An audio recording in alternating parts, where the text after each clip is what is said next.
You need to hear this if your cat camps outside doors.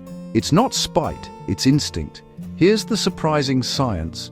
In the wild, cats map territory by scent, by sight. Closing a door hides part of their world, and that feels wrong. Curiosity kicks in. What smells are behind there? Who's in that space?